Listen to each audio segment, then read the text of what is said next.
ముఖ్య ఉద్దేశం. బైబిల్లో దేవుడు రాయించిన వాక్యాలు నేర్చుకోవాలి. పరలోకంలో ఉన్న కన్న తండ్రి ఇష్టానుసారుడుగా మనం జీవించాలి అన్న ముఖ్య ఉద్దేశంతో వాక్యాన్ని నేర్చుకోవడానికి మాత్రమే ప్రతి వారము మనం ఇక్కడ కూడుకుంటున్నాం. ఈరోజు ఒక మంచి సంగతి, ఉన్నతమైన సంగతి బైబిల్లో నుండి మనం నేర్చుకుందాం. చెడు కనిపిస్తే చట్టానికి నేరం, దాన్ని తలిస్తే దేవునికి దూరం. ఇది ఈరోజు బైబిల్లో నుండి మనం నేర్చుకోబోయే సంగతి. చెడు కనిపిస్తే చట్టానికి నేరం, దాన్ని తలస్తే దేవునికి దూరం. దేవుని పిల్లరా, కొంచెం జాగ్రత్తగా మీరు వాక్యం వినాలి. దేవుడి మనసు, దేవుడి ఆలోచన, దేవుడు మనుషుల పట్ల ఎంత ఉన్నతమైన ఆలోచనలు కలుగున్నాడో చక్కటి వివరణ ఈరోజు మీకు అర్థమవుతుంది. దేవుని పిల్లడారా, ఈరోజు భూమి మీద ఉన్న ప్రతి దేశం, ఆ దేశాన్ని పరిపాలిస్తున్న ప్రభుత్వం కొన్ని చట్టాలను చేస్తుంది. ఈ చట్టాలు ఎలా ఉంటాయి అంటే, వారి ప్రభుత్వంలో లేదంటే వారి వారి వారి దేశంలో ప్రజలు ఎవరు కూడా ఆ దేశం చేసిన చట్టాలను అతిక్రమించకూడదు. అనగా ఆ దేశ చట్టాలను వారు మేరకూడదు. మేరకుండా ఉండేటట్టుగా కఠినంగా చట్టాలను చేస్తున్నారు ప్రతి దేశం. ఇప్పుడు మన భారతదేశంలో ఉంది, మీకు తెలుసు వాస్తవాలు. అత్యాచారాలు ఆగకపోయేసరికి చట్టం మీద చట్టం చేస్తున్నారు. ఢిల్లీలో గ్యాంగ్ రేప్ జరిగింది. ఒక అమ్మాయిని దిశ సంఘటన, దిశ ఏదో పేరుంది, నిర్భయ, సారీ మన తెలుగులోనేమో దిశ. ఢిల్లీ నిర్భయ, ఎప్పుడైతే ఆవిడ అలాగ అయిపోయిందో ఆ కుమార్తె, కొన్ని చట్టాలు తెచ్చారు, నిర్భయ చట్టాలు అని. అంటే ఆడపిల్లలకి ఎవరికైనా కాస్త అసభ్యకరంగా పురుషులు మాట్లాడినా సరే ఆ నిర్భయ యాక్ట్ ద్వారా భయంకరమైన శిక్షలు వేసే చట్టాన్ని తెచ్చారు. ఆ చట్టం అమల్లో ఉండగానే మన తెలుగు రాష్ట్రాల్లో, మన హైదరాబాద్లో దిశ సంఘటన జరిగింది. ఆ తర్వాత ఆవిడ పేరుతో ఒక చట్టం తెచ్చారు. ఈ సంఘటన జరగగానే దిశ చట్టం అని ఒక చట్టం తెచ్చారు. అంటే ఎన్ని చట్టాలు చేసినా మనుషులు మారుతున్నారా, నేరాలు ఆగుతున్నాయా అంటే, ఏ దేశం ఎంత కఠినమైన చట్టం చేసినా నేరాలు జరుగుతూనే ఉన్నాయి. ర్యాగింగ్లు జరుగుతున్నాయి, అత్యాచారాలు జరుగుతున్నాయి, వ్యభిచారాలు జరుగుతున్నాయి, దొంగతనాలు జరుగుతున్నాయి, నరహత్యలు జరుగుతున్నాయి. ఏ దేశంలో నేరాలు లేవు చెప్పండి? ఈరోజు జాగ్రత్తగా ఆలోచించండి. దేవుడు బలార్థం అవుతాడు ఈరోజు మీకు. ఏ దేశం చూసినా నేరాలే. అలాగని మరి ఆ దేశంలో చట్టాలు లేవా అంటే చట్టాలు ఉన్నాయి, కానీ చట్టాలు నేరాలను ఆపలేకపోతున్నాయి. ఏ దేశ చట్టము కూడా నేరస్తుడిని మార్చలేకపోతుంది. ఇదొకటి. నేరాలు ఆపలేకపోతున్నాయి. నెక్స్ట్, నేరం చేసిన నేరస్తుడిని జైల్లో ఉండగా ఏమన్నా చట్టాలు మారుస్తున్నాయో మీరు చెప్పండి? జైల్లోకి వెళ్ళిన తర్వాత ఎవరైనా నేను మారిపోయానని చెప్తారా? జైల్లోకి వెళ్ళిన తర్వాత అక్కడ కూర్చుని పథకాలు వేస్తున్నారు బయట ఎలా లేపాలో. అంటే చట్టం అనేది ఈరోజు మనిషిని మార్చటం లేదు. పెద్దగా మార్పులేవి ప్రస్తుతం ఉన్న మానవ చట్టాలు తేవటం లేదు అన్నది ఒకటి. ఇంకొకటి ఏంటంటే, కొన్ని సందర్భాలలో డబ్బున్న వాళ్ళకి, అధికారం ఉన్న వాళ్ళకి ఈ చట్టం అనేది చుట్టంగా మారిపోద్ది. వాళ్ళకున్న అధికారాన్ని ఉపయోగించి, వాళ్ళకున్న డబ్బులను ఉపయోగించి హత్యలు చేసి కూడా వాళ్ళు జాగ్రత్తగా బయటకు వచ్చేస్తారు.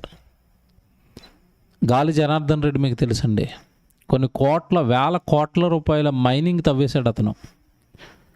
జడ్జికి లంచం ఇచ్చి ఏమండి అతను బెయిల్ మీద బయటకు వచ్చేసాడు. తర్వాత విషయం అందరికీ తెలిసిపోయింది. జైలును కూడా, బెయిల్ ఇచ్చిన జడ్జిని కూడా అరెస్ట్ చేశారు. ఆ సంఘటన మీకు తెలుసు. అంటే ఈరోజు భూమి మీద ఉన్న మనుషులు చేసిన చట్టాలు నేరాలను ఆపలేకపోతున్నాయి. ఈరోజు మన పాఠం ఏంటి? చెడు కనిపిస్తే చట్టానికి నేరం. అంటే ఒక వ్యక్తి వ్యభిచారమో దొంగతనమో చేసిన తర్వాత అది సాక్ష్యాధారాలతో రుజువైతేనే అది కోర్టు దృష్టికి ఏమవుతుంది? నేరం అవుతుంది. అంటే ఒక మర్డర్ జరిగింది అనుకోండి, చచ్చిపోయిన డెడ్ బాడీ ఉంది, ఇతను మర్డర్ చేశారు. ఎవరు చేశారు? వేరే అతని మీద ఎలిగేషన్ వచ్చింది, అతడే చేశాడు అనడానికి సాక్ష్యాలు ఏంటి? ఎవరు చూశారు? చూసిన వాళ్ళందరిని తీసుకురండి. చూసారా, ఈ నేరం చేసిన తర్వాత కూడా ఇతడే నేరస్తుడు అని తేల్చడానికి కొన్ని సంవత్సరాలు పట్టుద్ది. కసబు మీకు తెలుసండి, తాజ్ హోటల్ని పేల్చేశాడు. పేల్చేసిన తర్వాత పేల్చేసింది అతనే అని తెలుసు, పట్టుబడ్డాడు. వెంటనే శిక్ష చేశారు ఆ కసబ్కి. కొన్ని సంవత్సరాలు అంటే కోట్ల రూపాయలు అతన్ని కాపాడడానికి, అంటే అతను అరెస్ట్ చేసి అతన్ని దాయడానికి ప్రభుత్వానికి కొన్ని కోట్ల రూపాయలు ఖర్చు అయింది. తర్వాత ఎప్పటికో అన్నీ రుజువైన తర్వాత అతన్ని ఉరి చేశారు. అంటే ఈరోజు లోక చట్టాల గురించి మీరు ఆలోచిస్తుంటే నేరస్తుడు దొరకాలి, రుజువు అవ్వాలి, రుజువు అయిన తర్వాత శిక్ష రావడానికి కూడా చాలా టైం పడుతుంది. ఇది చెడు కనిపిస్తే చట్టానికి నేరం.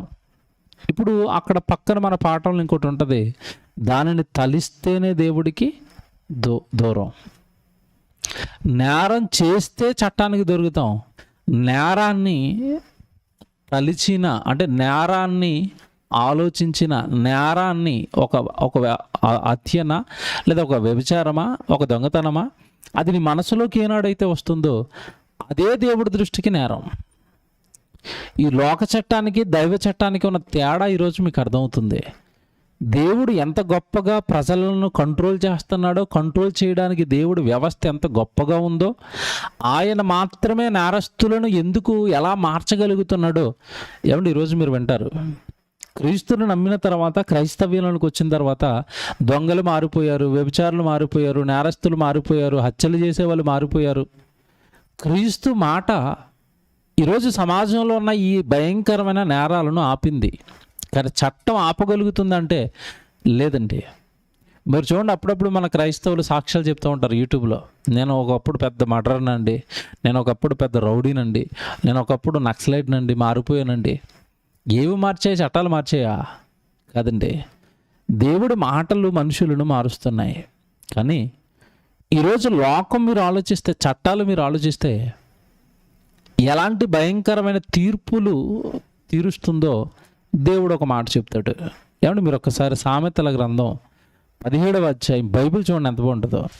సామెతల గ్రంథం 17వ అధ్యాయము 15వ వచనం చూడండి. సామెతల గ్రంథం 17వ అధ్యాయము ఏమంటే 15వ వచనం.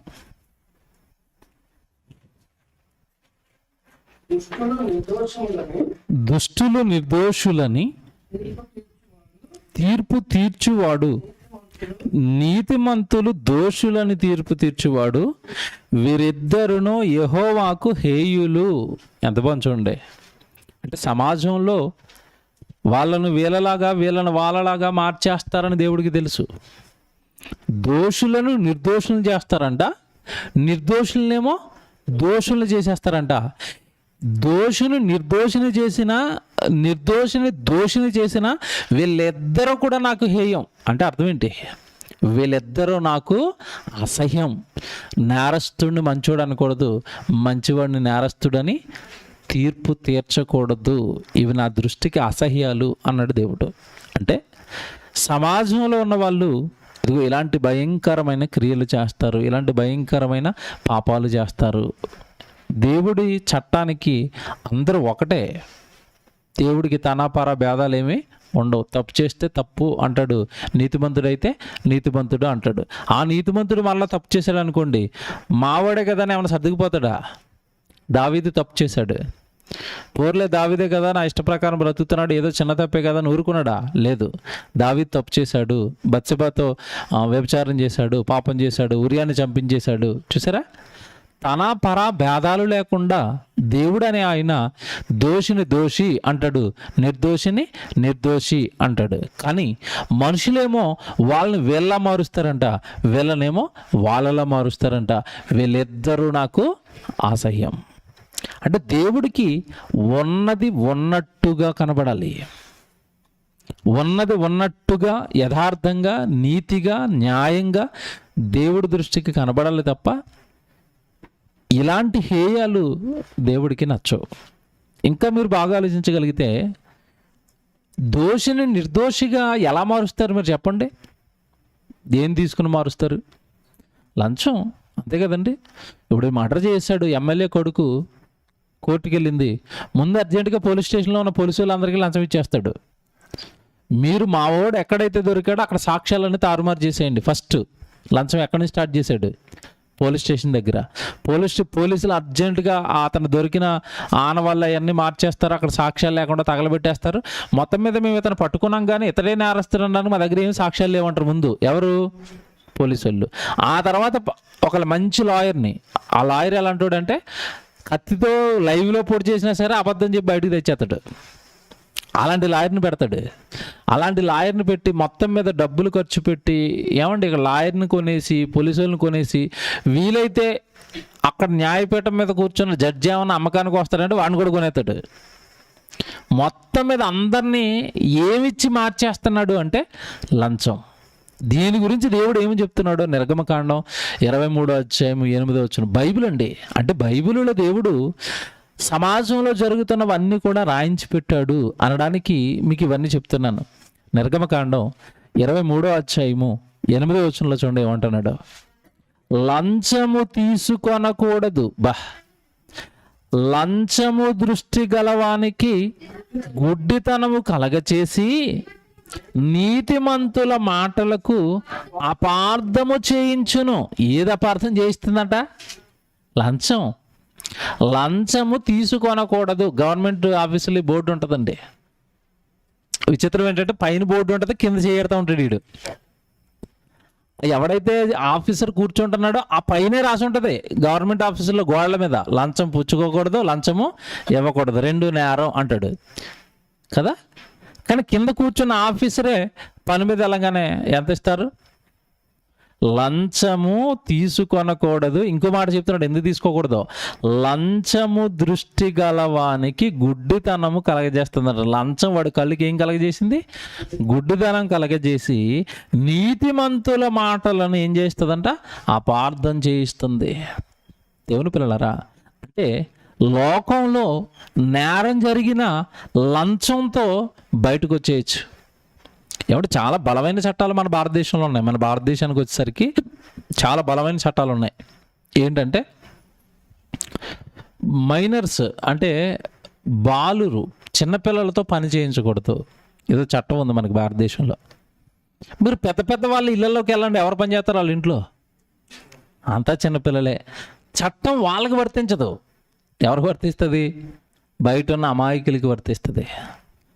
14 సంవత్సరాలు లేదంటే 18 సంవత్సరాలు నిండితేనే కానీ ఒక బాలుడికి పని చేసే హక్కు లేదు. అలా పని చేస్తే అది బాల చట్టం కింద చేయించుకొని అతను నేరస్తుడైపోతాడు, లోపలేసేస్తారు.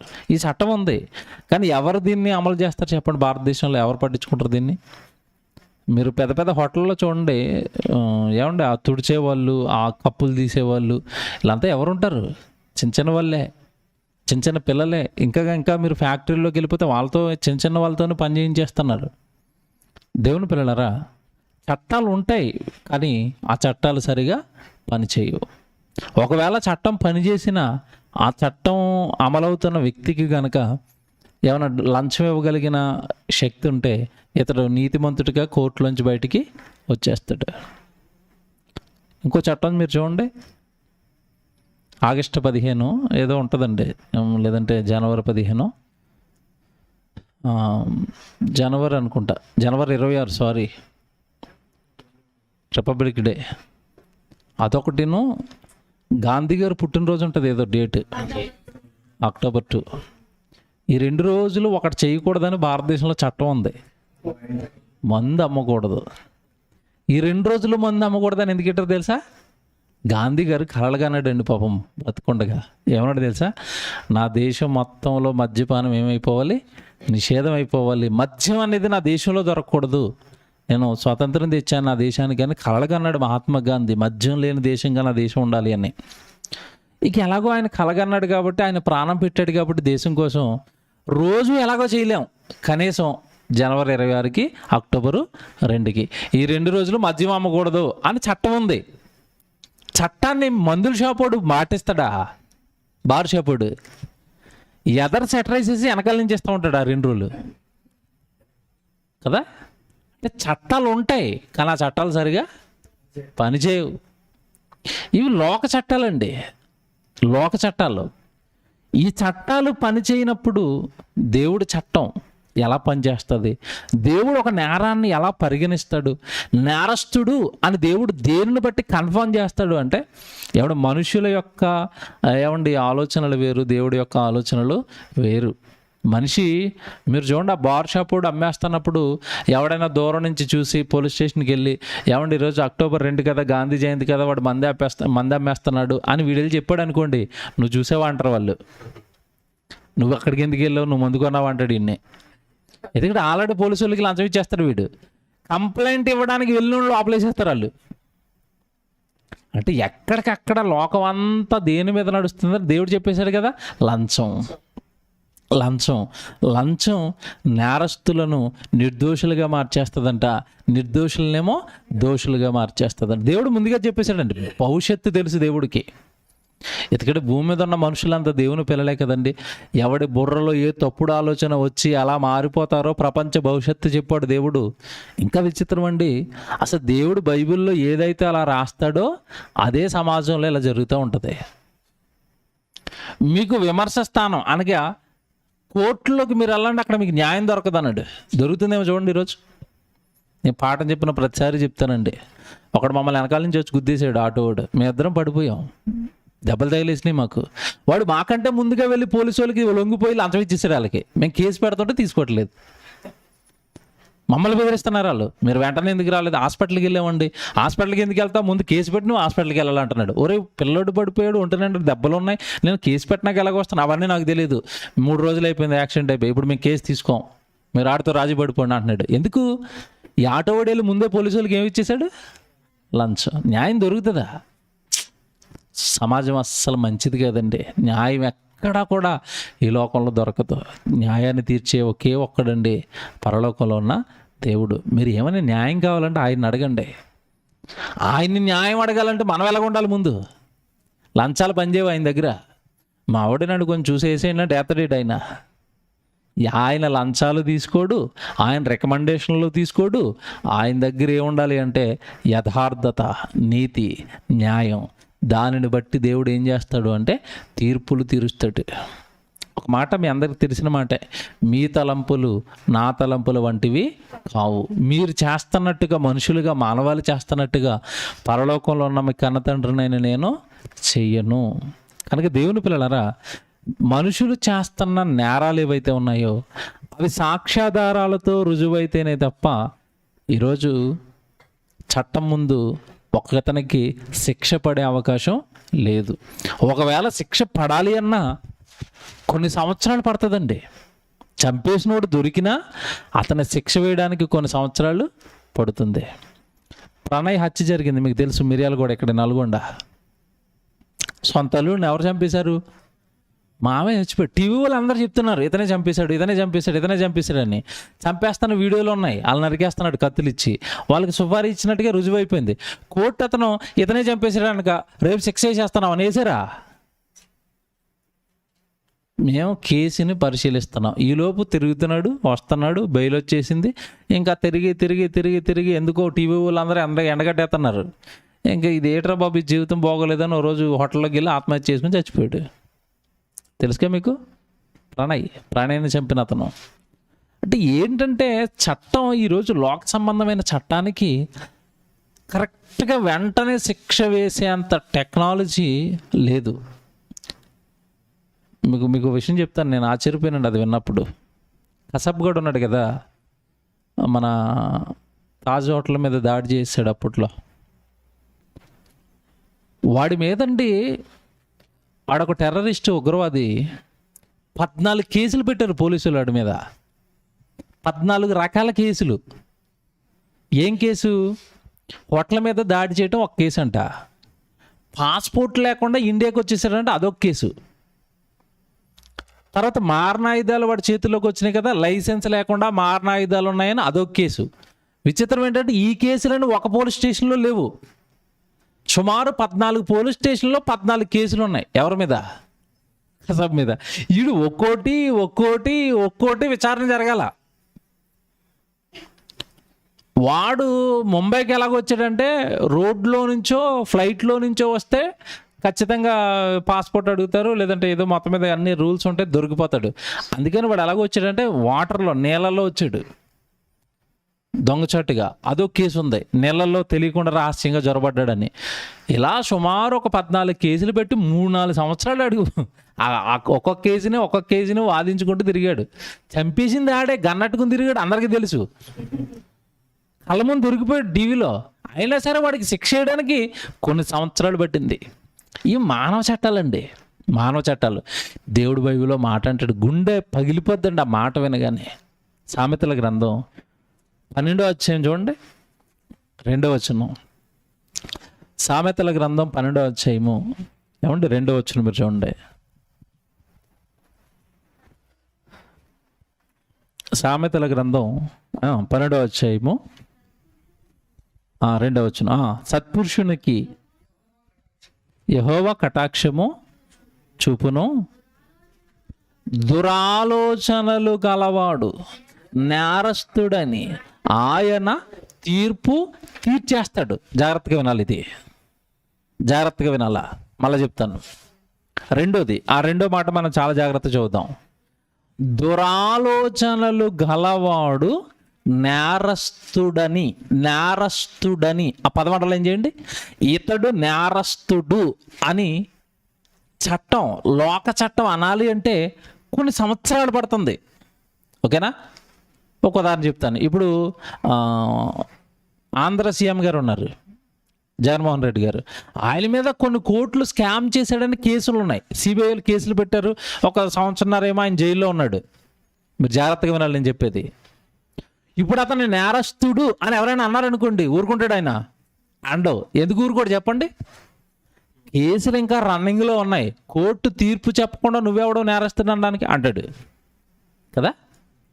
అంటే సాక్ష్యాధారాలుండి ఏళ్ల తరబడి ఒక కేసు రన్నింగ్ అయ్యి ఇతడు నేరస్తుడు అని కోర్టు తీర్పు ఇవ్వాలి అంటే సంవత్సరాలు పడుతుంది. ఈ వచనం మామూలు వచనం కాదు, ఇప్పుడు మీరు చదివింది మతిపోయింది బాగా ఆలోచిస్తే. దేవుడు నేరస్తుడు అని ఎప్పుడు తీర్పు తీర్చేస్తున్నాడు అంటే, వీడు ఇంకా ఏ క్రియ చేయలేదు, ఏ మర్డర్ చేయలేదు, ఏ నరహత్య చేయలేదు, ఏ దొంగతనమో చేయలేదు, ఏ వ్యభిచారమో చేయలేదు. దురాలోచనలు గలవాడు నేరస్తుడని ఆయన జైలుకి తీసుకెళ్ళాడు. తర్వాత తీర్పు తీరుస్తాడని ఉందా? తీర్పు తీర్చేస్తాడంట. ఈజ్ ద కిల్లర్ లేదా ఈజ్ ద మర్డరర్. ఎప్పుడు తీర్పు తీరుస్తున్నాడు? దేన్ని బట్టి తీర్పు తీర్చేస్తున్నాడు దేవుడు? ఆలోచన. ఇది పట్టుకోవాలి మీరు. నేరం చేస్తే నేరం తలిస్తే దేవుడికి దూరం అయిపోతాం. నేరం చేస్తే చట్టానికి నేరస్తులం అవుతాం. అదే పాఠం. మీరు చేసి సాక్ష్యాధారాలతో దొరికేస్తే చట్టానికి నేరం. కానీ దానిని తలిస్తే అంటే ఆలోచిస్తేనే దేవుడికి ఏమైపోతామంట? దూరం. దేవుడు ఇతడు murderer. Prabhakaran Pillai, bin Laden, వీళ్ళందరూ ఎవరు చెప్పండి? భయంకరులు, క్రూరులు. ప్రపంచంలో ఉన్న చాలామందిని చంపేశారండి. వాళ్ళు ఎన్నుకున్న మార్గం, వాళ్ళు ఎన్నుకున్న ఉగ్రవాదం కోసం చాలామందిని చంపేశారు. ఈ చంపేసిన వాళ్ళంతా మీరు జాగ్రత్తగా ఆలోచించాలి. ఈ చంపేసిన వాళ్ళంతా మనలాంటి సామాన్యమైన వ్యక్తులే. మీకు ఉదాహరణ చెప్తాను. మనలో కసబ్గాడే కూర్చున్నాడు అనుకోండి, బాబు వీడు పెద్ద కసబ్బు ఆడి రూపాన్ని చూసి మనకేమైనా అర్థమవుతుందా? వీడు భవిష్యత్తులో పెద్ద మర్డర్ అయిపోతాడు, 100 మందిని చంపేస్తాడు అని మనకి ఆయన చూడగానే మనకేమైనా అర్థమవుతుందా? అర్థమవుతుందండి. అలాగని వాళ్ళు ఒక బిల్లాడని కానివ్వండి, ఒక సద్దాం హుసేన్ కానివ్వండి, ప్రభాకరన్ పిల్లే కానివ్వండి, ఒక వీరప్పని కానివ్వండి, వీళ్ళంతా నేరస్తులు కదండి. చూడగానే మనం ఏమైనా చెప్పగలం వాళ్ళ గురించి? చెప్పలేమండి. మీకు విషయం తెలుసా, అప్పుడప్పుడు మనం ట్రైన్ జర్నీ చేస్తాం కదా, ట్రైన్ జర్నీలో మన పక్కన ఏమి తిరిగిన అమాయకులో కూర్చుంటాడు. ఆడొక 40 మందిని 50 మందిని చంపేసి మీ పక్కన కూర్చుంటాడు. తెలుసా? నేరస్తులంతా ట్రైన్లోనే తిరుగుతారు. అలాగే నన్ను చూడగానే బాబు 40 మందిని చంపేశాడు చూడగానే మనకేమైనా అర్థమవుతుందా? మనకి ఏం అర్థమవుతుంది? మనకి ఏం తెలియదు కూడా. ఇక్కడ దేవుడు మీరు ఆలోచించాలి, దురాలోచన అంటే తిమోతానని చంపేయాలి అని రాత్రి నేను ఆలోచించుకున్నాను అనుకోండి, అక్కడ పడుతున్నాడు దేవుడు. చట్టం ఎప్పుడు పట్టుకుంటుంది? తిమోతానని చంపాలని ఈ రాత్రి నేను ఆలోచించి దానికోసం ప్లాన్ సిద్ధం చేయడానికి నాకు ఒక నెల పడుతుంది. ఎక్కడ తిరుగుతున్నాడు, ఏ టైంలో ఎక్కడ ఉన్నాడు చూసుకోవాలి. నేను మధ్యాహ్నం కలవ టెంపుల్ దగ్గర పడుకుంటాడు, అంతేనా? అది నాకు తెలియాలంటే ఎంతకాలం పడుతుంది? నేను అతను వెంబడించాలా, ఏ టైంలో ఎక్కడ ఉంటున్నాడు, ఏ టైంలో ఎక్కడికి వెళ్తున్నాడు. ఇతడు చీకట్లో ఏ మార్గంలో నాకు దొరుకుతాడు. ఇతని వెనకాల సుమారు ఒక 4 రోజులు తిరిగితేనే కానీ ఇతడు ఎక్కడ దొరుకుతాడో చీకటి ప్లేస్లో నాకు తెలియదు. 4 రోజులు అబ్జర్వ్ చేస్తాను అనమాట. రాత్రి 8 గంటలకి ఈ క్లాస్కి వెళ్తున్నాడా అంటే ఇక్కడ జంగల్ ఉందా, ఇక్కడ నేను కత్తి పట్టుకుని ఉంటే తిమోతానని వేసేయచ్చు. ప్లాన్ జరిగింది నాలో. ఏమంటే ఈ ప్లాన్ జరుగుతున్నప్పుడు ఏ పోలీసు వాడు అయినా నీ దగ్గరకు వచ్చి నువ్వు లోపల మర్డర్ ప్లాన్ వేసావు కదా, పద మీ పోలీస్ స్టేషన్ అంటాడా? పోలీసుడికి ఎప్పుడు దొరుకుతుంది ఆ నేరం? మీరు చెప్పండి. నేను తిమోతానని అనుకున్న రీతిగా ఒకరోజు చంపేయాలా, శవాన్ని అక్కడ పడేసి నేను పరారైపోవాలా. పరారైపోయిన తర్వాత శవం దగ్గరికి పోలీసు వాళ్ళు వస్తారు. వచ్చిన తర్వాత కుక్కలను తీసుకొస్తారు, స్మెల్ చూస్తారు. ఆ కుక్కలు ఏమైనా గట్టిగా పనిచేస్తే పట్టుకుంటాయి నన్ను. కుక్కలు సరిగా పనిచేయకుండా నేరం చేసినోడు బాగా తెలివైనడు అనుకోండి, చేతులకు గ్లౌజులు వేసుకుని ఆ మర్డర్ చేసిన ప్లేస్లో కారం జల్లేసి కుక్కలు పట్టుకోకుండా ఇంత బాగా పర్ఫెక్ట్గా వాడు జాగ్రత్తలు తీసుకున్నాడు అనుకోండి, అనాథ శవం అంటారు తప్ప ఎవడు మర్డర్ చేశాడు ఎవడికి తెలీదు. దొరుకుతాడు ఎప్పుడుకో. వాడు ఏమైనా చిన్న చిన్న మిస్టేక్స్ తప్పులు చేసి ఆ వీధిలో ఉన్న సీసీ కెమెరాలు ఏమైనా పడిపోతాడు మాకు, అప్పుడు దొరుకుతాడు. ఓకే, వాడు దొరికిన తర్వాత ఒకవేళ దొరికిన 1 సంవత్సరం తర్వాత పోలీసులు పట్టుకుని కేసు జడ్జి గారి దగ్గరికి ఎత్తుకెళ్ళి, ఇదిగోనండి సంవత్సరం క్రితం మియాపూర్ డొంకల్లో శవం దొరికింది కదా, ఈయనే చంపేశారంటే ఈడేని మీకు ఎలా తెలుసు అంటాడు ఆయన కదా. అక్కడ నుంచి ఇతనే చంపేసాడు అనడానికి సాక్ష్యాలు అండి అంటాడు జడ్జి గారు. ఎంతకాలం పడుతుంది చెప్పండి దొంగ దొరకడానికి, నేరస్తుడు దొరకడానికి కదా? ఇదంతా లాంగ్ ప్రాసెస్ అండి. మానవ చట్టాలు ఇలాగుంటాయి. దేవుడు చూడండి అంటున్నాడు, దురాలోచనలు గలవాడు నేరస్తుడని దేవుడు ఏం చేస్తాడంట? తీర్పు. వీడు చంపేయాలని ఆలోచిస్తున్నాడంటే వీడు మర్డర్, వీడిని చంపేస్తాను నేను. చూసారా? తీర్పు జరిగిపోతుందంట. ఎప్పుడు తీర్పు జరుగుతుందంటే చంపాలన్న ఆలోచన మదిలోనికి వచ్చినప్పుడే దేవుడు దానిని ఏం చేస్తున్నాడు? పట్టేస్తున్నాడు. చంపాలి, ఏమండి ఈవిడితో వ్యభిచారం చేయాలి అన్న ఆలోచన వచ్చింది అనుకోండి, పట్టేశాడు. వ్యభిచారులు దొరుకుతారా అంటే సీక్రెట్గా నడిపించుకున్న వాళ్ళు ఎవరు దొరుకుతారంటే తెలియకేదో అమాయకంగా దొరికేసిన వాళ్ళు వ్యభిచారం చేశారు. టామ్ టీవీలు అందరూ మైకులు అట్టుకెళ్ళిపోయి, కెమెరాలు అట్టుకెళ్ళిపోయి, ఇంకా అసలు ప్రపంచంలో ఎవరు దొరకనట్టుగా వాళ్ళని ఏకేస్తారండి రోజంతానే. అంటే దొరికితే లోకానికి నేరం అవుతుంది. దొరికితే సాక్ష్యాలు ఉంటే నేరం అవుతుంది. కానీ దేవుడికి లోపల ఆలోచన పుట్టినప్పుడే నువ్వు నేరస్తుడివి. దేవుడు ఎంత డేంజరో చెప్తాను. జేబులో డబ్బులు లేవు, మీకు ఏదో తినాలని ఉంది, అలాగే వెళ్తున్నారు, అది కనపడింది, ఈ దొంగతనం చేసి తినేస్తే బాగుంది, ఎంత బాగుంటుందో అనుకున్నారు అనుకోండి, అయిపోయిందే. ఎదురు దాన్ని దొంగతనం కేసు ఫైలు. ఎక్కడ కేసు ఫైలు? దేవుడి దగ్గర. ఇది బైబిల్లో చెప్పాడు ఒక చోట. మీరు చూడండి, మత్తయి సువార్త 5వ అధ్యాయము 27వ వచనం మీరు చూడండి. మత్తయి సువార్త 5వ అధ్యాయము యేసుప్రభు చెప్తున్నాడు ఇది. 27వ వచనం, మత్తయి సువార్త 5వ అధ్యాయము 27వ వచనం. వ్యభిచారము చేయవద్దని చెప్పబడిన మాట మీరు విన్నారు కదా. విన్నారా? నిర్భయ చట్టం వచ్చింది, ఆడపిల్లల్ని చంపొద్దు, విన్నారు. దిశ చట్టం వచ్చింది, ఆడపిల్లల్ని చంపొద్దు, వింటారు అంతే. వ్యభిచారము చేయవద్దని చెప్పబడిన మాట మీరు విన్నారు కదా. నేను మీతో చెప్పున్నదేమనగా, నేను మీతో చెప్తున్నాను, ఇప్పుడు జాగ్రత్తగా వినాలి మీరు. వ్యభిచారం విషయంలో మీరు ఏం చేస్తున్నారు? నేను మీతో చెప్పున్నదేమనగా ఒక స్త్రీని మోహపు చూపుతో చూచు ప్రతి వాడును అప్పుడే తన హృదయమందు ఆమెతో వ్యభిచారము చేసిన వాడగును. చేస్తే కేసు రిజిస్టర్ చేస్తుంది లోక చట్టం. నువ్వు చూస్తే కేసు రిజిస్టర్ చేస్తున్నాను దేవుడిగా నేను. చూడండి ఎలాగుందో. చూస్తేనే నేరం, చూస్తేనే నేరం. చేస్తే లోకానికి నేరం, చూస్తే దేవుడి దృష్టికి నేరం. ఒక స్త్రీని మోహపు చూపుతో చూసావా, అప్పుడే నీ హృదయంలో ఏం చేసావంట? వ్యభిచారం. నా ముందు నువ్వు వ్యభిచారివి, నా ముందు నువ్వు నేరస్తుడివి, నా ముందు నువ్వు దేవుడికి దొరికిపోయిన దోషివి. ఎప్పుడు? నేరం చేస్తే కాదు, నేరం చెయ్యాలన్న ఆలోచన మదిలో పుడితే దేవుడికి నేరస్తుడంట. పాఠం అదే, పాఠం అదేనండి. నేరంతో మీరు లోకానికి దొరికిపోతున్నారు. సాక్ష్యాధారాలు ఉంటే చట్టానికి, లోక చట్టాలకి నేరం. కానీ మీరు దానిని తలిస్తేనే దేవుడికి ఏమైపోతారంట? దూరం. ప్లానింగ్. ఏమంటే మీకు దేవుడు ఈ లోకం చూడండి, వ్యభిచారాలను ఆపాలి అని చాలా ప్రయత్నం చేస్తున్నారండి. ఆగుతున్నాయా? ఆగవండి. నేరాలు, ఈ నరహత్యలు ఆపాలి అని చాలా ట్రై చేస్తున్నారు. ఆగుతున్నాయా? ఆగటం లేదు. పోలీస్ స్టేషన్లు పెరిగిపోయినాయి, పోలీసు వాళ్ళు పెరిగిపోతున్నారు. పోలీసు వాళ్ళు చక్కగా తిరగడానికి ఇన్నోవా కార్లు ఇచ్చారు, అయినా ఆగట్లేదు. అయ్యి ఒకప్పుడు మన తెలంగాణ రాష్ట్రంలో పోలీసు వాళ్ళు జీపులు ఎలాగుండి చెప్పండి, బుర్రు బుర్రు బుర్రు బుర్రు అని కూడా పోలీస్ జీప్ పారావతలు కానివారు. ఇప్పుడు చూడండి పోలీసు వాళ్ళ కార్లు ఎలాగున్నాయి. ఇన్నోవా కార్లు అండి పోలీసు వాళ్ళకి. ఆ ఇన్నోవా కార్లు ఇచ్చే ఇన్నోవా కార్లో పోలీసు వాళ్ళని వేసి రాత్రంతా తిప్పుతున్న సిటీ అంతా. నేరాలు ఆగేయా? ఆగవండి. మీకు సంగతి చెప్తాను, సూపర్ సీక్రెట్. మనుషులు చేసింది ఎవరు చెప్పండి? దేవుడు. మనుషులు పాడైపోతే రిపేర్ ఎవరికి తెలుసు అంటే, మనుషులను చేసిన దేవుడికే రిపేర్ చేయటం తెలుసు. ఆటో పాడైపోయిందండి, ఎవడు తెలుస్తుంది కరెక్ట్గా? ఆటో తయారు చేసిన వాడికి తెలుస్తుంది. నేను ఈ పార్ట్ బిగించాను, ఈ పార్ట్ ఊడిపోవడం వల్ల నీ ఆటో సౌండ్ వస్తుంది. ఆ వాడు కొంతమందికి నేర్పించాడు, ఇదిగో నేను ఈ పార్ట్ తయారు చేశాను, ఇది ఇలా పనిచేస్తుంది, ఇది ఊడిపోతే ఆటో నువ్వు రిపేర్ చేయను. వాళ్ళు చేస్తారు అంతే. ఓకే. ఇప్పుడు మనుషులను చేసింది దేవుడు. మనుషులు నేరాలు ఎందుకు చేస్తున్నారో ఎవరికి తెలుసు అంటే దేవుడికి తెలుసు. మనుషులైతే పైన చూస్తున్నారు. దేవుడు నేరం పుట్టే కేంద్రాన్ని పట్టేశాడు. నేరం ఎక్కడ పుడతా తెలుసండి? నేరం ఎక్కడ పుడతా తెలుసా? నేరం ముందు పుట్టేది హృదయంలో. ఎవరికి తెలియదండి.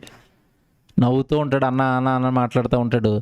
ఆడనుకుంటాడు వీడు భలేగా ఉన్నాడు, లోపలది ఇది మనకు తెలియదు. వీడు భలేగా ఉన్నాడు, వీడిని వేసేస్తే ఎలాగ ఉంటుంది, వీడు దొంగతనం చేసేస్తే అది లోపల అనుకుంటున్నాడు. అది మనకు తెలుస్తుందా? మనకేం కనపడుతుంది? పైన నవ్వే, పెదాల పైనుంచి వచ్చి నవ్వు తెలుసు తప్ప వాడు హృదయంలో ఏముందో మన గురించి ఏమనుకుంటున్నాడో మనకు తెలుస్తుందా? కొంతమంది ఉంటారండి ఆప్యంగా అన్న అని నవ్వుతూ ఉంటారు, కానీ లోపల ఇంకోటి ఉంటుంది. అది పక్కన మాట్లాడుతూ ఉంటాడు. విచిత్రం ఏంటనుకున్నారు? కొన్నిసార్లు అండి అసలు మాకు మైండ్ పోయిద్ది. మా ముందుకు వచ్చి అన్న నువ్వు సూపర్ డూపర్ అని నా పక్కెళ్ళని తిడతా ఉంటాడు. ఈడు ఎక్కడైతే తిట్టాడో అతను వచ్చి నాకు చెప్తాడు, నేను ఎలా తిడుతున్నాడు పలానా వాడు అని. నా ముందుకు వచ్చి మాత్రం ఏం చేస్తాడు చెప్పండి? నవ్వుతూ షేకాన్ని అన్నా వందనాలు. ఎలాగుంటుంది ఇది? అబ్బాయి ఎంత మంచోడో ఈడు అనుకుంటాం మనం. నేరానికి కేంద్రం హృదయం అండి. తప్పుడు ఆలోచనలకి కేంద్రం హృదయం. మనుషులైతే నేరం జరిగిపోయిన తర్వాత సాక్ష్యాలు ఉంటే శిక్షలు వేస్తున్నారు. ఆ శిక్షలు కూడా మనిషిని మార్చటం లేదు. కానీ దేవుడికి నేరం పుట్టే కేంద్రం తెలుసు. మందు ఎక్కడ వేయాలనుకున్నాడు దేవుడు అంటే, నేరం జరగక మునిపే నేరం పుడుతున్న కేంద్రానికి మందు వేయాలి. అందుకే అంటున్నాడు, నీ మోహపు చూపే నేరం, చూస్తే నేరం, కాబట్టి నువ్వు చూడడానికే వీల్లేదు. ముందు చూస్తావు, ఏముందలా చూస్తే అలా చూసావు, తర్వాత కావాలంటది హృదయం, ఆవిడను కోరుకుంటావు, నిజంగా క్రియారూపకంలో వ్యభిచారం చేసేస్తావు. దేవుడు ఏమంటే ఇటు మనుషుల ముందు దొరికిపోయి నేరస్తుడి అయిపోతావు, దేవుడి దృష్టికి కూడా నువ్వేమైపోతావు? నేరస్తుడి అయిపోతావు. అంత బాధ నీకు ఎందుకురా? పుడతన్న కేంద్రం చెప్పేస్తున్నాడుగా నీకు, నీలో ఎక్కడికి పుడతాదో చెప్పేస్తున్నాడు కదా, దాని కంట్రోల్లో పెట్టుకో. దేన్ని? హృదయాన్ని. ఏమండి మీకు సూపర్ సీక్రెట్ చెప్తున్నానండి. హృదయం ఎవరి హృదయం అయితే వాళ్ళ కంట్రోల్లోకి వచ్చిందో వాడి జీవితం బాగుంటుందండి, వాడి బ్రతుకు బాగుంటుందండి. హృదయం కంట్రోల్లోకి రాలేదా? మీరు ఎంత భక్తి చేసినా, దేవుడి భక్తి, ఎంత వాక్యం విన్నా, ఎంత దేవుళ్ళో ఉంటున్నా, మీ హృదయం మీ కంట్రోల్లో లేనప్పుడు మన భక్తి జీవితాన్ని కూడా అది నాశనం చేసేస్తుంది. మళ్ళీ చెప్తున్నాను, ఇదంతా దృష్టిలో పెట్టుకోండి. జీవితకాలం ఇది మీరు హృదయాలలో పెట్టుకుని దాచుకోండి. మనం ఎంత భక్తిలో ఉన్నామన్నది కాదు, మన హృదయం ఎంత కంట్రోల్లో ఉన్నదన్నదే ముఖ్యం. ఎందుకంటే మిమ్మల్ని నడిపించేది అదే, మీరు తీసుకునే ప్రతి నిర్ణయం పుట్టే కేంద్రం అదే, హృదయం. కనుక యేసుక్రీస్తుల వారు మంది ఎక్కడ ఇయ్యాలనుకుంటున్నాడంటే, మోహపు చూపే నాకు నేరం, నువ్వు చూడడానికే కుదరదు. ఇప్పుడు చూపు మానేసాడు అనుకోండి, తప్పు జరుగుతుందా మీరు చెప్పండి? జరగదు. ఆవిడ చూడటం మానేస్తే వీడు వ్యభిచారం ఎందుకు చేస్తాడు? కనుక నువ్వు చూడడం కూడా నా దృష్టికి నేరమే, నువ్వు చూడడానికి కుదరదు అన్నాడు. నోరు మూసుకుని పక్క తిప్పటమే. యోగు గారు అంటారుగా, కన్యకను నేను ఎలాగూ చూచుదును. నేను ఎలా చూస్తాను కన్యకను? దేవుడు వద్దన్నాడు కదా, దేవుడు చూడొద్దన్నాడు కదా. నా భార్యను తప్ప ఏ స్త్రీని కూడా ఆ మోహపు చూపుతో చూడొద్దన్నాడు కదా దేవుడు. నేను ఎలా చూస్తాను? నా భార్య తప్ప నాకు అందరూ కూడా అక్కలు, తమ్ముళ్ళు, అన్నలు, చెల్లెళ్ళు. నా భార్య మాత్రమే నాకు భార్య. ఆ చూపుతో నేను నా భార్యను మాత్రమే చూస్తాను, కన్యకను నేను ఎలా చూస్తాను అంటున్నాడు. యోబు గారు భక్తుడు కదండి. మీరు యోసేపు చూడండి, పోతిఫర్ భార్య అంత అవకాశం ఇచ్చిందండి, ఎంతగా ప్రలోభ పెట్టింది ఆయన్ని తప్పు చేయడానికి. యవనస్తుడు అండి, ఏ యవనస్తుడు ఊరుకుంటాడు చెప్పండి? ఆవిడిగా ఇష్టపడి తన దగ్గరికి వస్తుంటే ఏ యవనస్తుడు ఊరుకుంటాడు? కానీ నా పరలోకంలో ఉన్న నా తండ్రి దృష్టికి ఇది ఏమవుతుంది అన్నాడు, పాపం, నేను చేయనిది. చూసారా, కంట్రోల్లో ఉందన్నమాట. అంటే యోసేపు గారి హృదయం యోసేపు గారి కంట్రోల్లో ఉంది కనుక అక్కడ ఏం జరగలేదు, నేరం జరగలేదు, తప్పు జరగలేదు. మన హృదయం మన కంట్రోల్లో ఉంటుందా? కంట్రోల్లో పెడదామన్నా ఈసారి కానీలే ఏం కాదు అంటది. అది తప్పు చేసే వాళ్ళు అందరూ ఎక్కడ తప్పు చేస్తారో చెప్తానండి. ఇది తప్పు అని తెలుసు, ఇది నేరం అని తెలుసు, కానీ వాళ్ళ హృదయం ఏం చేస్తుందంటే ఈసారి కానీలే, అస్తమాటు నువ్వేం చేయట్లేదు కదా, దేవుడు ఎంతోమందిని క్షమిస్తున్నాడు, ఈసారి తప్పు చేస్తే క్షమించడేంటి, ఈసారి కానిచ్చే తర్వాత క్షమాపణ అడుగుతుంది దావీదు గారిలాగా. ఇదో నాటకం, ఇది హృదయం వేసే నాటకమే ఇది. కనుక దేవుని పిల్లలారా, కేంద్రం, నేరానికి కేంద్రం హృదయం అని చెప్పేసాడు యేసుప్రభు. మీరు అక్కడ నుంచి ఆ దానిని గనక మీరు కంట్రోల్లో పెట్టుకోలేదా, మీరు తప్పులు చేస్తారు, మీరు పాపాలు చేస్తారు, మీరు నేరాలు చేస్తారు. దేవుడు చెప్తున్న మాట చూపిస్తాను, ఇది డైరెక్ట్గా. ఇర్మీయా గ్రంథం 17వ అధ్యాయము 9వ వచనం చూడండి, 9-10 వచనాలు. ఇర్మీయా గ్రంథం 17వ అధ్యాయము 9-10 వచనాలు.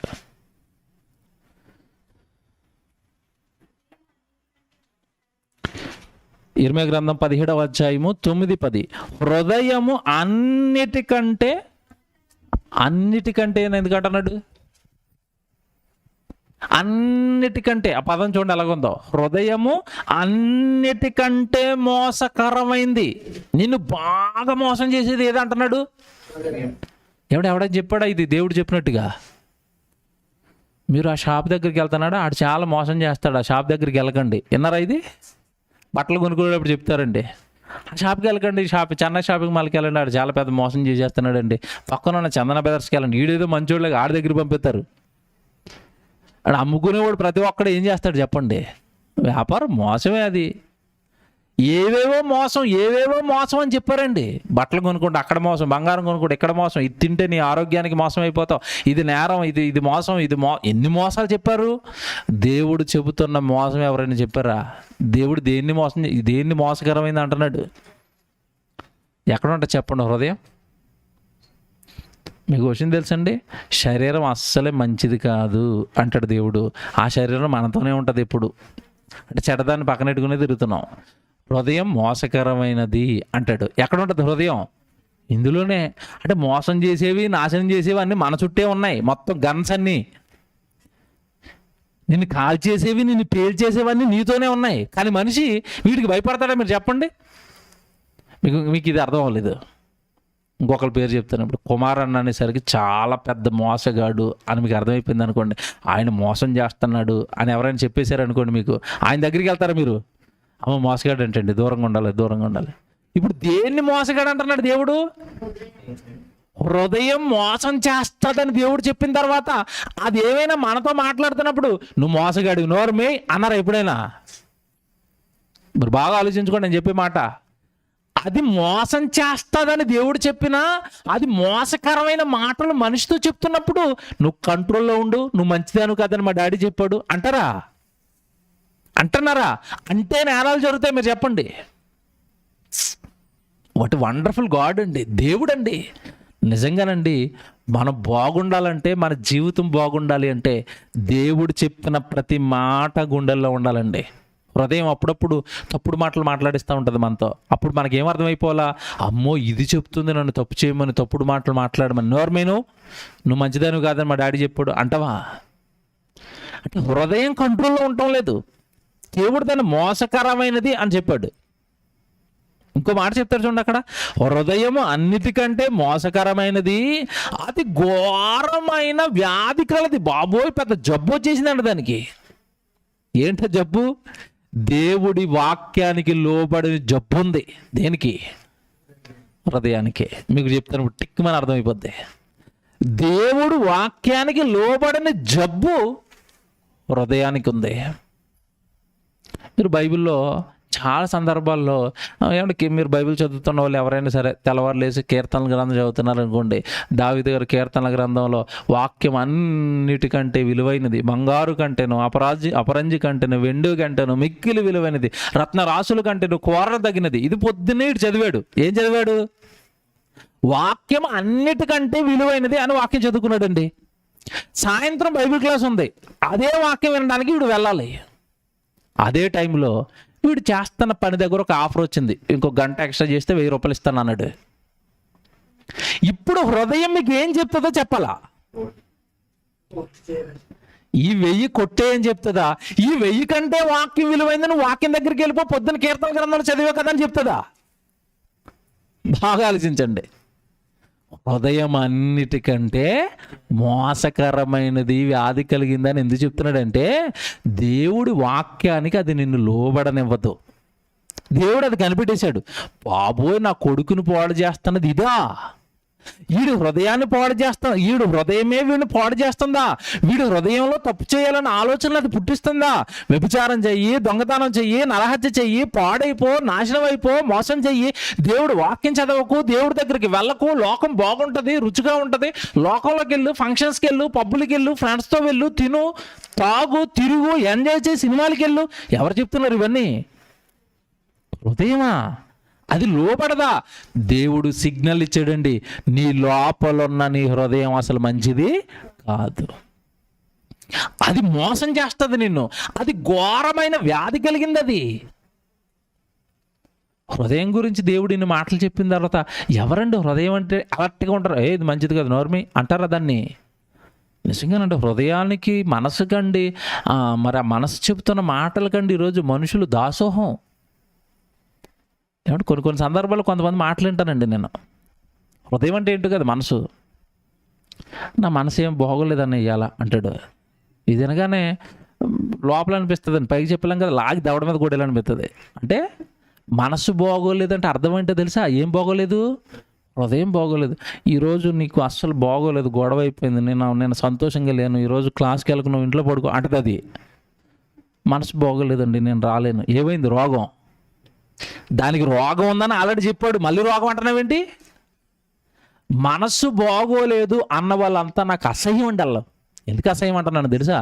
అది బాగోదని నువ్వు చెప్పడం ఏంటి? దేవుడు వాక్యంలో రాశాడు, హృదయం అన్నిటికంటే మోసకరమైంది, దానికి పెద్ద జబ్బట్టేసిందని దేవుడు చెప్తే మళ్ళా నువ్వేదో సైలెంట్గా డాక్టర్ లాగా ఏదో కొత్త విషయం కనిపెట్టినట్టు, మనసు బాగోలేదండి, ఇదేంటిది? అది బాగోదది, అది పాడైపోయింది, అది నాశనం అయిపోయింది. ఎప్పుడో దాన్ని బాగు చేసుకోవడానికి ఎక్కడికి రావాలి?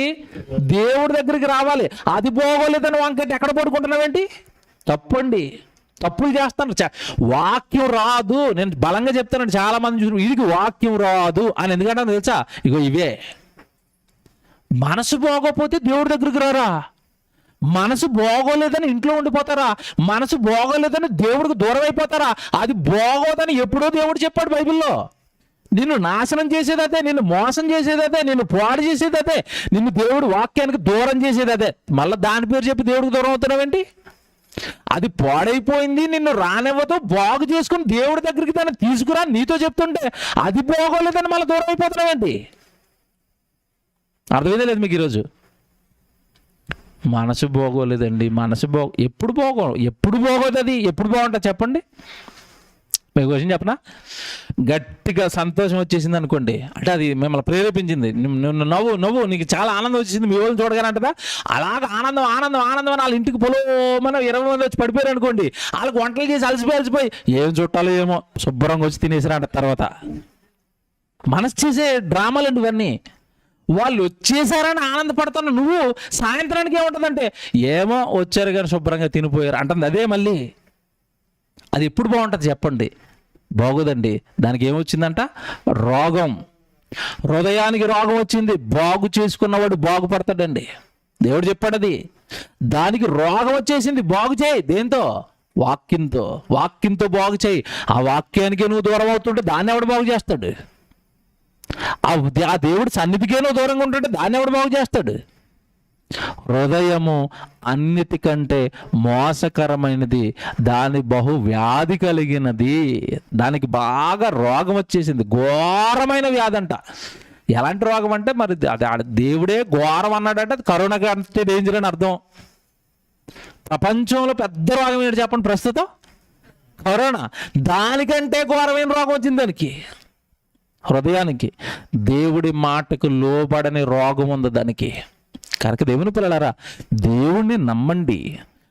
హృదయం ఘోరమైనది అయిపోయి, వ్యాధి కలిగినది అయిపోయి, మనుషులతో నేరాలు చేయించడానికి, మనసులో చెడు ఆలోచనలు పుట్టించేది అదే. 10వ వచనం కూడా చదివిన ఎంత బాగుంటుందో. హృదయం అన్నిటికంటే మోసకరమైనది, అది ఘోరమైన వ్యాధి కలిగినది, దానిని గ్రహింపగలిగిన వాడెవడు? ఇది అర్థం చేసుకోండి. నా హృదయం నన్ను పాడు చేస్తుందని గ్రహించేవాడెవడు? ఇదిగో ఈ నేరం చేయడానికి, ఈ పాపం చేయడానికి, నేను దేవుడికి దూరం అవ్వడానికి నా హృదయమే కారణం, నా మనసే కారణం. ఇది ఎవడు గ్రహిస్తాడు? మీకు క్వశ్చన్ చెప్పనండి. దేవుడికి ఒక వ్యక్తి దూరం అయిపోతున్నాడంటే 100కి 100% వాడి హృదయం వాడిని దూరం చేస్తుందండి దేవుడికి. దాన్ని గ్రహించుకోవాలంటున్నాడు చూడండి అక్కడ. దానిని గ్రహింపగలిగిన వాడెవడు? నెక్స్ట్ ఏముంది అక్కడ? దాన్ని గ్రహింపగలిగిన వాడెవడు? ఒకని ప్రవర్తనను బట్టి వాని క్రియల ఫలము చొప్పున ప్రతీకారము చేయుటకు యెహోవాను నేను హృదయమును పరిశోధించువాడను, అంతరింద్రియములను పరీక్షించువాడను. శిక్ష వేయడానికి దేవుడు ఏం చూస్తాడంట? హృదయం. ఆ హృదయంలో ఏముందో చూస్తాను, దానిని బట్టి శిక్షలు వేసేస్తాను. హృదయంలో ఉన్నది ఏమండి? నెమ్మదిగా చేతల్లోకి వస్తుంది. ఆ చేతల ద్వారా నేరస్తుడు అవుతాడు. ఎంత చెప్పాను కదా, చంపాలన్న ఆలోచన ఎక్కడ పుట్టింది? ముందు హృదయంలో. అది నేను చూస్తాను.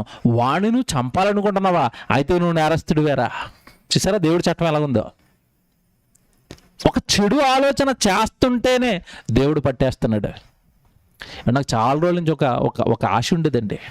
ఎప్పటికైనా ఒక మంచి పోలీస్ ఆఫీసరు నాకు ఫ్రెండ్ అయిపోతే కనీసం అతను పోలీస్ స్టేషన్లోనైనా ఒక బోర్డు పెట్టాలని ఉండేది నాకు. ఏంటో తెలిసిండి ఆ బోర్డు?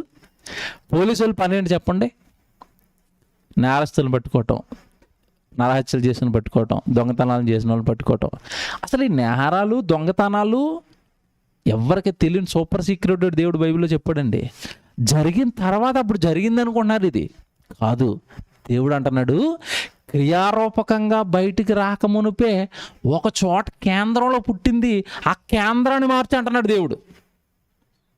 యేసుప్రభువు చెప్తాడు చూడండి, మార్కు సువార్త 7వ అధ్యాయము 21, 22, 23. ఇది పోలీస్ స్టేషన్లో ఉండాలండి. పోలీసు వాళ్ళకి అర్థం అవ్వాలి ఇది. అంటే మేము మార్చాల్సింది ఇప్పుడు నేరస్తులని కానీ, నేరం చేయాలనుకున్న వాడిని కానీ మేము మార్చాలనుకుంటున్నప్పుడు అది పుడుతున్న కేంద్రాన్ని కౌన్సిలింగ్ చేయాలి. ఆ కేంద్రానికి కౌన్సిలింగ్ చేయాలి. ఆ కేంద్రాన్ని, నేరం పుడుతున్న కేంద్రాన్ని ఆపాలి. ఏంటి ఆ కేంద్రం? యేసుప్రభువు చెప్తున్నాడు మార్కు సువార్త 7వ అధ్యాయము 21, 22, 23. లోపలి నుండి ఏమండి ఎలా రాస్తున్నాడు చూడండి. లోపలంట నేరాలు లోపల జరుగుతాయి, బయట జరుగుతాయి. మానవ చట్టాల ప్రకారం వ్యభిచారం ఎక్కడ జరిగిందండి? పలానా ఏమండి లక్డీ కపూల్ అండి. ఇతను ఎక్కడ చంపేశారండి, ఎక్కడ నరికేశారండి? మెహదీపట్నంలో బ్రిడ్జ్ కింద నరికేశారండి. ఎక్కడ జరుగుతున్నాయి నేరాలు? బయట. కానీ దేవుడు ఏమంటున్నాడు? లోపల. అది మానవులకి దేవుడికున్న తేడా. లోపలి నుండి అన్నాడు, చూసారా? లోపలి నుండి అనగా మనుష్య హృదయములో నుండి దురాలోచనలు, జారత్వములు. ఎక్కడ పుట్టాయి వ్యభిచారాలు? లోపల బయట? లోపల జారత్వం లోపల పుట్టింది. ఎవరు చెప్తున్నారు? క్రియేటర్ చెప్తున్నాడు. మనుషుల్ని చేసిన సృష్టికర్త చెప్తున్నాడు. మానవుల్ని పుట్టించిన దేవుడు చెప్తున్నాడు, రే బాబు, నేరాలు బయట కాదు జరిగేవి. ఎక్కడ? లోపల.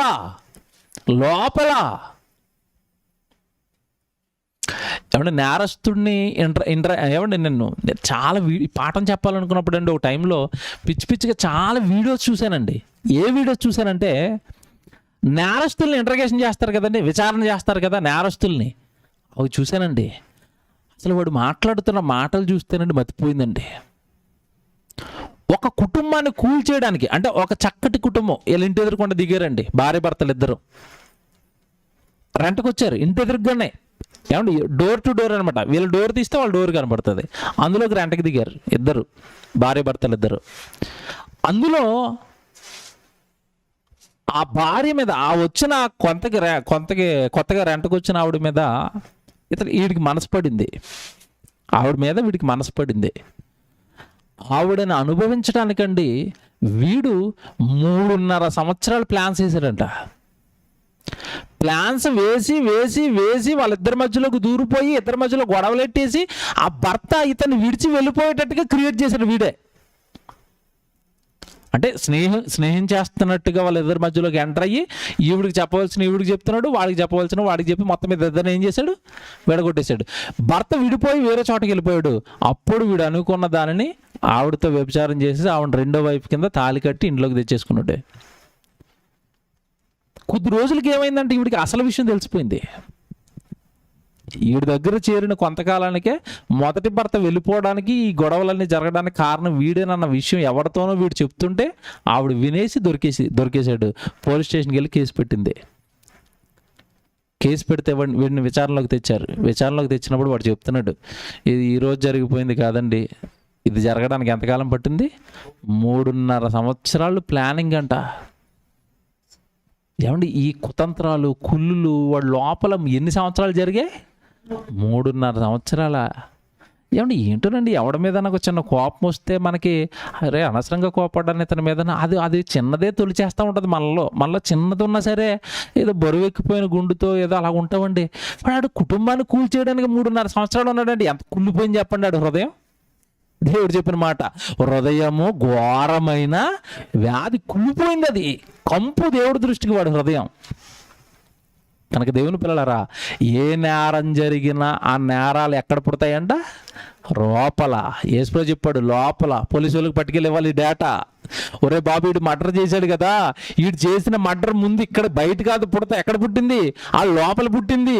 ఆ లోపల మర్డర్ ఎందుకు పుట్టిందని అడగండి. వెళ్ళి ముందు ఎందుకు చంపేశాడు అడగండి, ఆ లోపల అడగండి.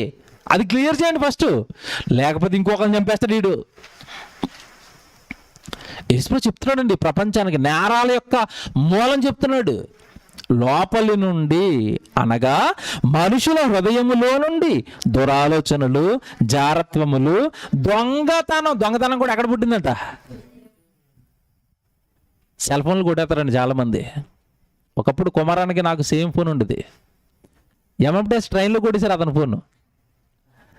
కొట్టేయాలనుకునేవాడు ఎలా ప్లాన్ చేస్తాడు తెలుసండి? ట్రైన్ ఎక్కేటప్పుడే చూస్తాడు, అబ్బా పెద్ద ఇంచుల ఫోను, సుమారు 10,000 ఉంటుంది, కొట్టేసామంటే ఈ నెలకి నా రెంట్ సెట్ అయిపోద్ది. ఆ ప్లాన్ వేసాడు లోపల.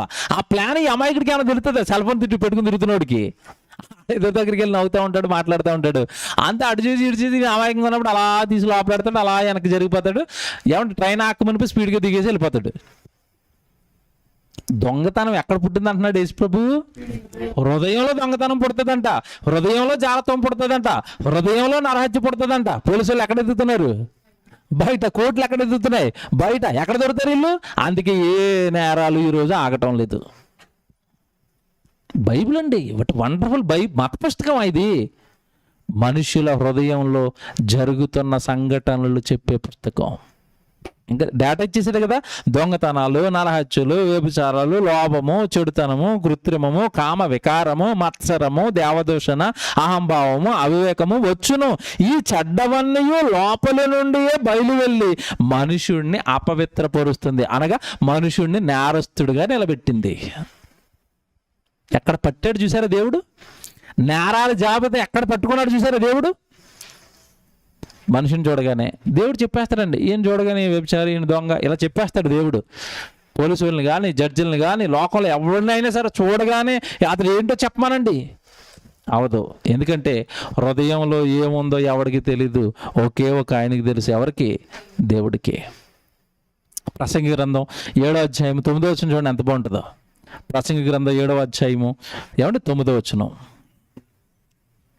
ప్రసంగి గ్రంథం 7వ అధ్యాయము 9వ వచనం మీరు చూడండి.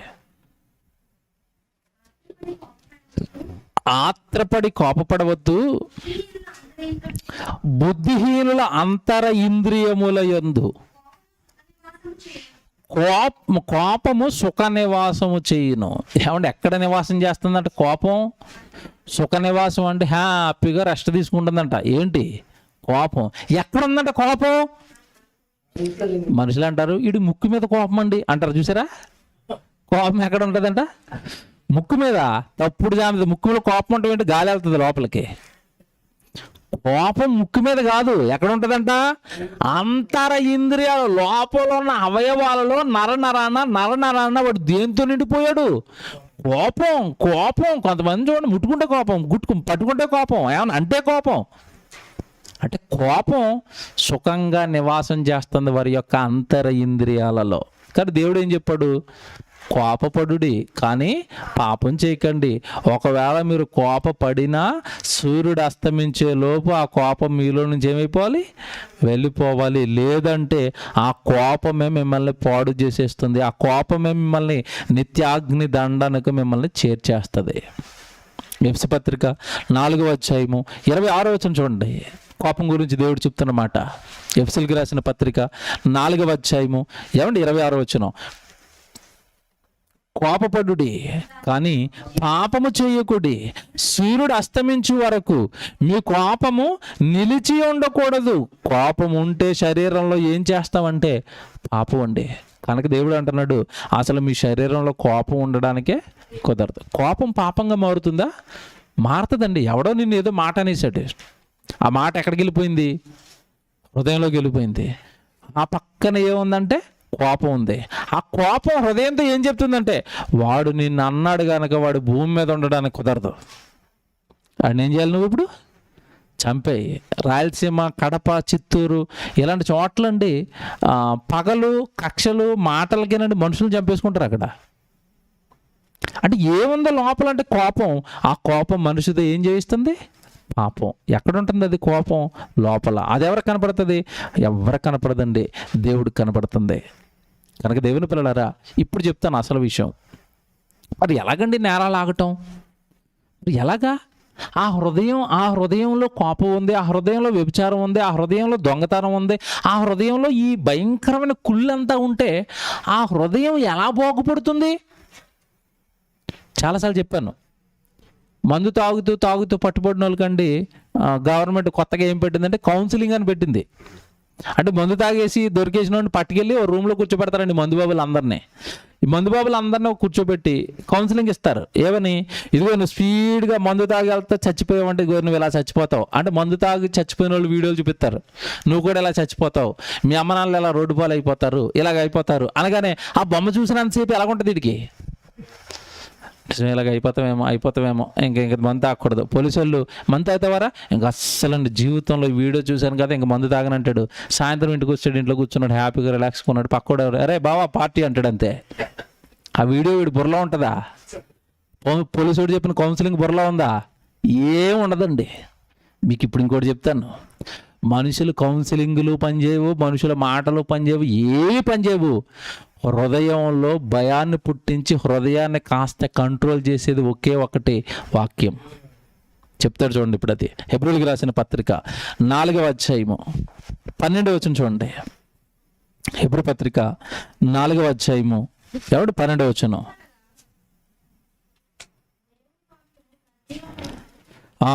ఎందుకనగా దేవుని వాక్యము సజీవమై బలము గలదై రెండంచుల ఎటువంటి ఖడ్గము కంటేను వాడిగా ఉండి, వాక్యానికి ఏముందంట?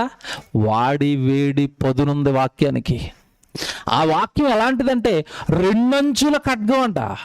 రెండంచుల ఖడ్గం అంటే అటుపక్క కట్ అవుతుంది, ఇటుపక్క కట్ అవుతుంది, మొత్తం మీద వచ్చిందంటే కట్ అవుతుంది, అంతేనా? రెండంచుల వాడి అయిన ఎటువంటి ఖడ్గము కంటేను వాడిగా ఉండి ప్రాణాత్మలను కీళ్లను మూలుగును విభజించినంత మట్టుకు దూరుచు హృదయము యొక్క తలంపులను ఆలోచనలను శోధించుచున్నది. హృదయాన్ని వాక్యం వెళ్ళి ఏం చేస్తుందంట? శోధిస్తుంది.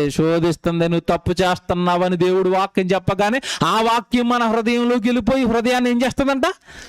శోధించడం అంటే బాధ పెడుతుంది. నువ్వు నిజంగా వాక్యం దేవుడు ఇలా చెప్పాడు కానీ నువ్వు ఇలాగే బ్రతుకుతున్నావు, నువ్వు మంచోడు కాదు, ఇదిగో తప్పు చేస్తున్నావు, ఈ నేరం చేస్తున్నావు, ఇదిగో ఈ దురాలోచనలు చేస్తున్నావు, ఈ ఆశలు కలిగి ఉన్నావు, ఇవన్నీ కూడా వాక్యం అండి గుండెలలోనికి వెళ్ళిపోయి మనిషిని ఏం చేస్తుందంట? హృదయాన్ని ఏం చేస్తుందంట? తొలిచేస్తుంది. పోలీసు వాళ్ళు కౌన్సిలింగ్ చెవుల దగ్గరే ఉంటుందండి, లోపలికి వెళ్తుందా? వెళ్ళదు. మనుషులు చూడండి, అప్పుడప్పుడు తల్లిదండ్రులు తిడతారు. తండ్రి తిడుతున్నాడు అనుకోండి, ఇంకా ఆయన బాధపడలేక ఇప్పుడు వింటున్నట్టుగా యాక్టింగ్ చేస్తాడు. రెండు చెవులు అలా శాటలాగా వేసేసి ఏదో వినేస్తున్నట్టుగా ఇంకా చేయను నానండి ఒక దొంగ ఎక్స్ప్రెషన్ ఒకటి పెట్టేసి అలాగే యాక్టింగ్ చేస్తాడండి. తర్వాత వీడి పని వీడిదే, వీడి పాపం వీడిదే, వీడి నేరం వీడిదే. మనుషుల మాటలు మనుషులను ఏం చేయలేవు, ఆపలేవు, నియంత్రించలేవు. కానీ వాక్యం అంట ఎక్కడికి వెళ్ళిపోతుందో చెప్తున్నాడండి. మానవ దేహంలో ఎక్కడికి వెళ్ళిపోద్దంట? ప్రాణాత్మలను కీళ్లను మూలుగును విభజించునంత మట్టుకు దూరిపోయి హృదయాంతరాలలోనికి వెళ్ళిపోయి ఆ హృదయంలో ఉన్న అంతరంగాన్ని కూడా ఏం చేస్తుందంట? శోధిస్తుంది. నువ్వు మంచోడు కాదురా, దేవుడు చాలాసార్లు చెప్తున్నాడుగా, నువ్వు మారటం లేదు. చూసారా? అంటే ఇప్పుడు మనిషి మారాలి అంటే అతనికి వేయవలసింది శిక్ష, దేవుడి వాక్యమా? బాగా ఆలోచించండి. శిక్షిస్తే మనుషులు మారతారా?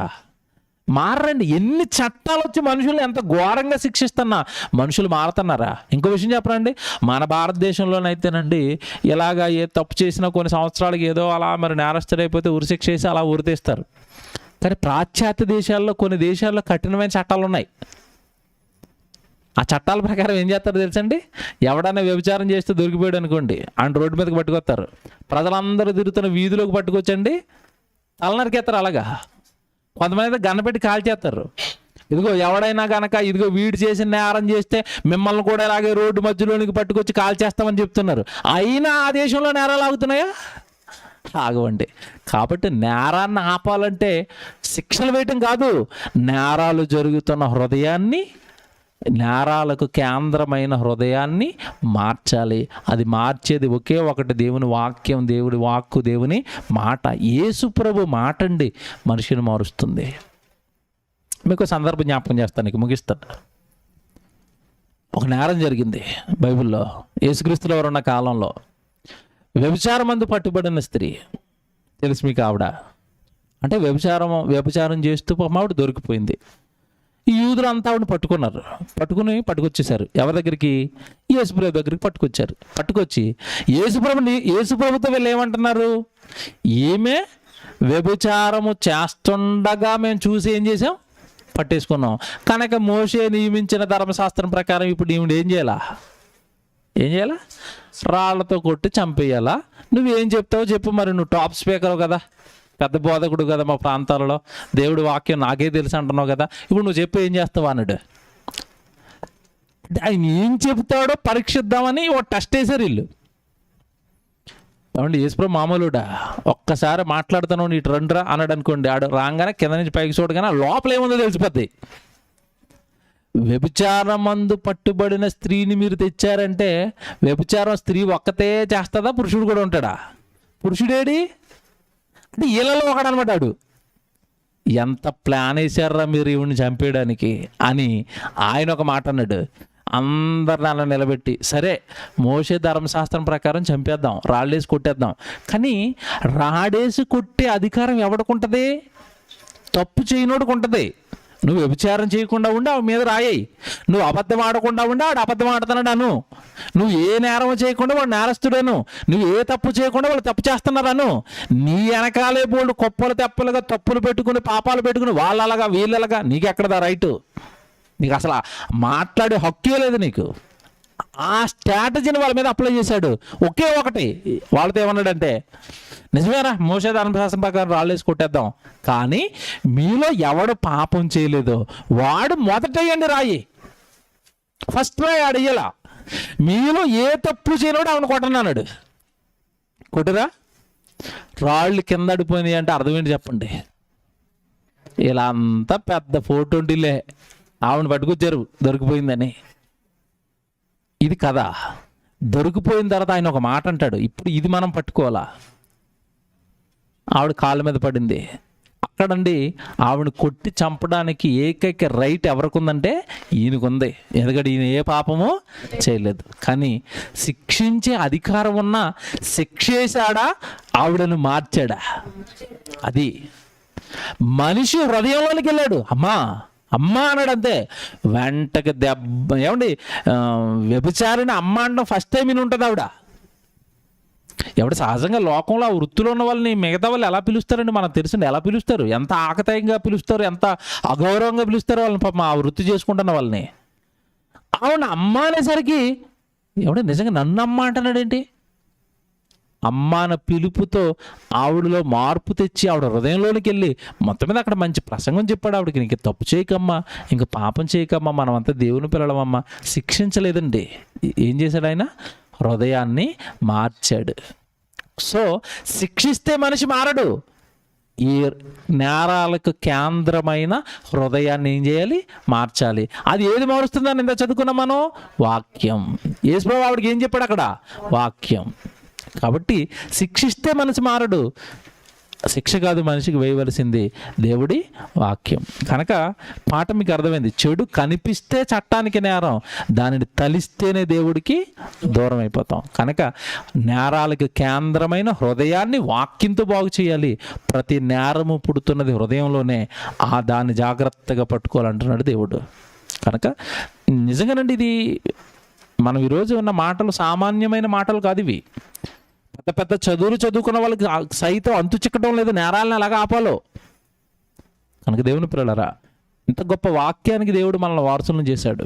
కనుక ప్రతి వారము రండి, ఇలాంటి మంచి మంచి సంగతులు బైబిల్లో నుండి మీరు నేర్చుకోండి.